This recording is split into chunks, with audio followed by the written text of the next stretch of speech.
This is Distance from Center. I'm Horton. Trent is out doing what he does, riding in the boat backwards, talking to people. And that is, who are you? I'm Freddie Winter. So, Fred Winter, I have a key question for you. There's a game we used to play here in the United States as children. We say, what do these things have in common? So, I'm going to give you a list of names and you tell me what they have in common.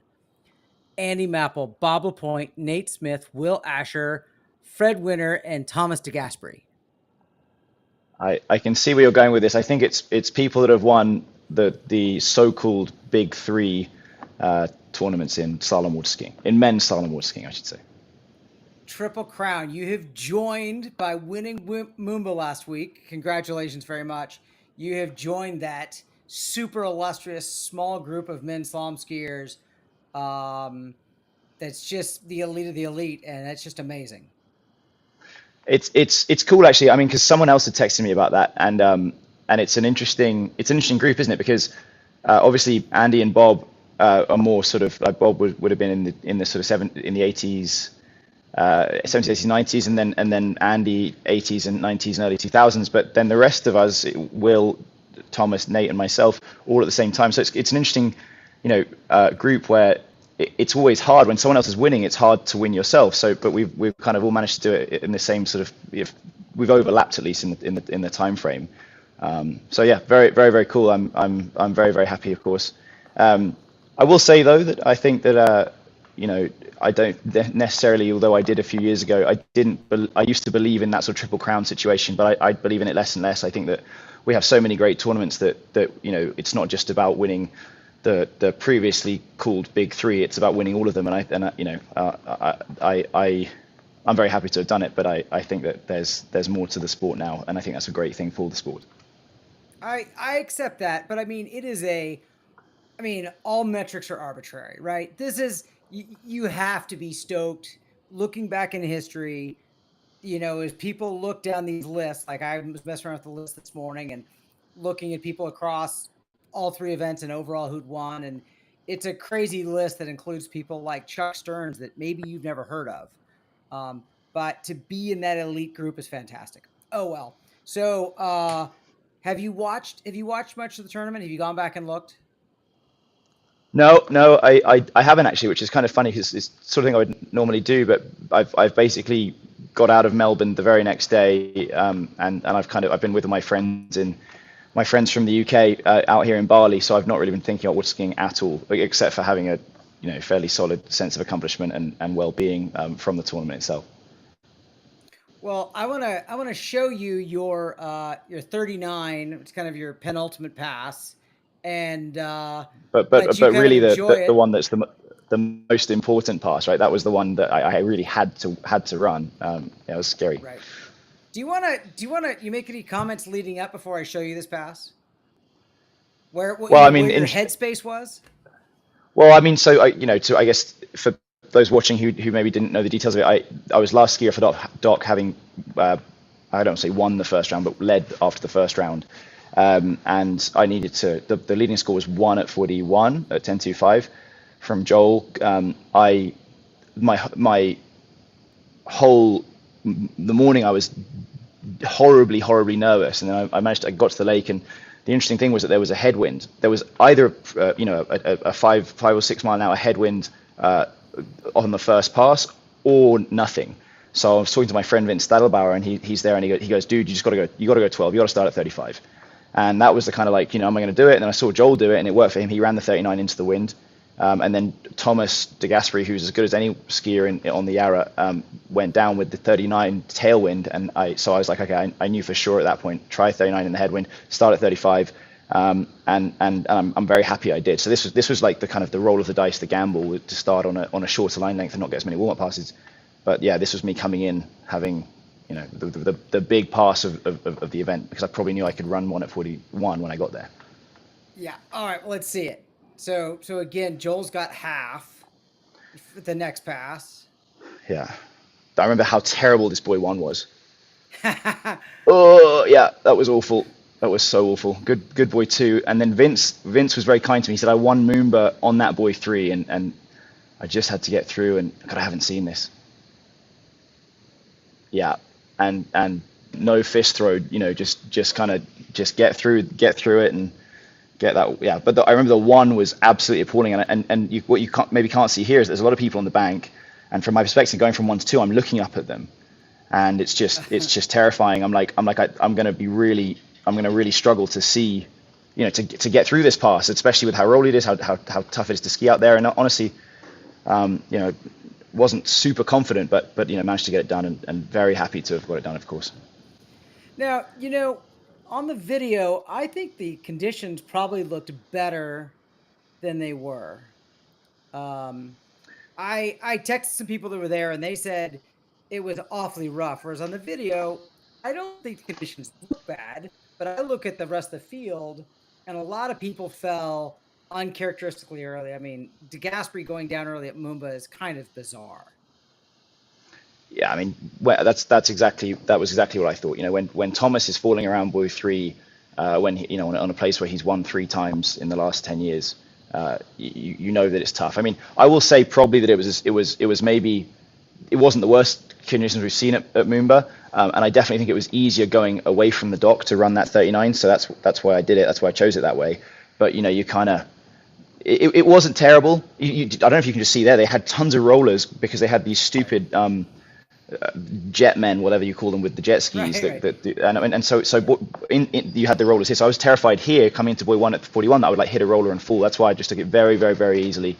And as you can see here, probably a ridiculous show of emotion, which I always kind of embarrass myself with. But yeah. Anyway, I was very happy. No, man, that's great. It's just, great victory, great skiing. I know it's hard. It's a crazy event. It's certainly a crazy event. And I mean, I think if I'm being realistic, and fair, even though very happy, like it wasn't a full field this year. So, you're looking at Will Asher not being there and Nate not being there. They're the 2 guys that I'm probably most afraid of, if that's the right terminology, when I go out and ski. They've been the guys that have been winning the last few years, and putting me down the podium generally when that's happened. So and that brought with it was actually you texted me I was on the plane to Australia, and you said, hey, have you seen the start list? And I was pretty I didn't want to put any extra pressure on myself, because that puts the pressure up, when you're sort of. I kept being described throughout the whole weekend as the red hot favorite, and I'm like, God damn it, guys. I mean, Thomas DeGaspery's here, Corey Vaughan's here, Joel Howley's here. He's a lefty on a rolly lake, but I did sort of go, well, I'm never going to have as good of a chance at winning this, especially after the first round, which I won by 5 buoys. So I kind of was in a good position to know what I needed to do in the final. But it was a great feeling to get it done. So yeah, I mean, I can't. I as much as I can, I didn't win with a full field. I'm still very happy to have got it done, because it's never easy to ski there. You never know. I mean, I've seen. Andy Mappel went there and fell around buoy 1 on his first pass one year. So, that could always happen, and there's nothing a given on the Yarra. I couldn't agree more. I mean, I do understand you would have preferred to have beaten all the boys, but history will reflect you as the 2024 Moomba Masters champion, and you had to ski to get there. Yeah, I had to ski to get there, and I think it's one of those things, like, you're a Formula One fan. When Max Verstappen was gifted the championship in, I think, 2021 or whatever, which was just a complete joke to anyone that likes sport. It was unfortunate, but also he's backed it up, right? So he's been so successful in the 2 years since that you kind of go, okay, well, you can't really begrudge too much. So I think that in light of, I hope this isn't an arrogant thing to say, but I think in light of, I've been skiing well. Like I won the last 2 tournaments last year. I was on the podium every time last year. So as much as it was an easier field, I think it's probably okay to say that it, maybe I would have won if everyone was there, and I think that I don't think it was an undeserved victory in that way. It's deserved. There's no asterisk, right? That's crap.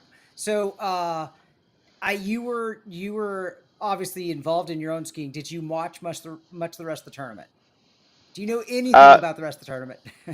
I know Jacinta Carroll retired. I know that apart from that, I know Ryan won. To be honest with you, no, I was focused on myself. I was staying with a very nice family that had beautiful place for me to stay. So I kind of just tried to chill out. It was extremely hot. I don't know what it would have been in Fahrenheit, but it would have been about 100, I would imagine. It was 38 degrees Celsius. So I was sitting in the pool, taking it easy, and not focusing on anyone else's skiing but myself, really. Fair enough. Actually, I don't know what the reality is. The story we heard that it was so hot that the Moomba festival itself was canceled. Was Do you know, was the water skiing almost canceled? Because the crowds, the shorelines were not packed like they usually are. No, that was a shame. I didn't think that Water Skiing got close to being cancelled. I would have been very upset if it was, having flown all the way out there. Yeah. And of course, having a good chance of winning it, but and training for 2 months or whatever it is to get you ready for it. But no, I didn't hear any talk of that. But it was a shame because Moomba Monday is always it's probably the most special day of the water skiing calendar, just in terms of being there with the huge numbers of people. Well, this year people didn't come out because there just wasn't enough shade. It was really, really packed underneath the trees, but like there was usually those banks are absolutely packed when it's kind of in the I don't know 70s and 80s, but it was that hot. You really couldn't sit in the sun. It was burning. It was tough. That's unfortunate. All right. Well, what's next? Where do you go?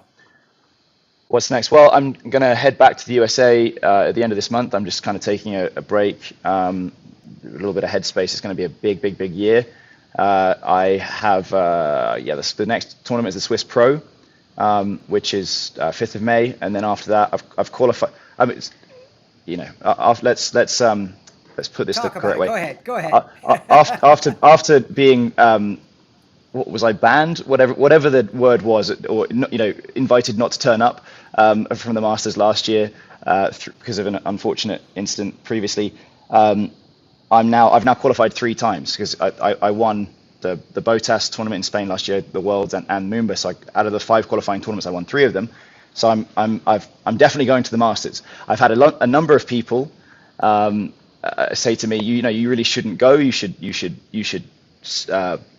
sort of show them what you think of that tournament. And I've said no, I'm definitely going to go. My aim is to win. It would be really fun in the space of, I don't know, 6 months, 8 months to have won the Worlds, Moomba, and the Masters. That would be, to hold them all at the same time would be an absolute dream. But I think what is interesting, and we're going into slightly dodgy waters here, I guess, but it's interesting people would even suggest that I wouldn't go to the Masters. Water ski fans would suggest that. I've had it from a great number of people because that wouldn't have happened 10 years ago. But I think it just shows that,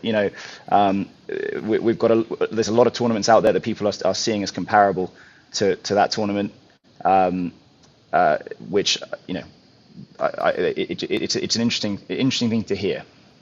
Yeah, I've heard that as a hot take. We have a mutual friend who has that opinion, and I disagree. I mean, I think that the reason to do that would be as pure protest, and frankly, unfortunate things happen in the past. We've talked about them a lot.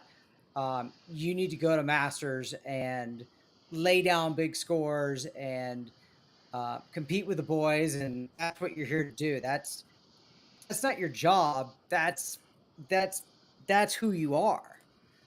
You're absolutely right. Yeah, I mean, I'm built for competing. I'm enjoying it almost more and more. I'd say that as I'm in my 34th year on this earth, 35th year on this earth, and I enjoy the competition more and more. The actual like getting ready and actually getting excited to go out and ski. So last year was, I mean, I'll admit this. I went out the night before and got absolutely blackout drunk and hung out with some cool people, and then during the Masters final, I was out surfing, having had 3 hours sleep and 500 beers the night before. I was not interested whatsoever in that tournament because it hurt me not to be there. So this year I will be there, and the best protest would be to win it, wouldn't it? Right? That's my aim, and that may not happen, but I won the last 2 times that I was given a fair shake at competing. I won, so I'm excited to go and try and win a 3rd one. There'll be no one happier on this earth. I can promise you that if I do. All right, man. Well, congratulations again on your win. Fantastic. I appreciate you taking the time to join us here. And we'll talk to you soon. Wonderful. Thank you so much, John. Cheers, mate. Thank you, Freddie.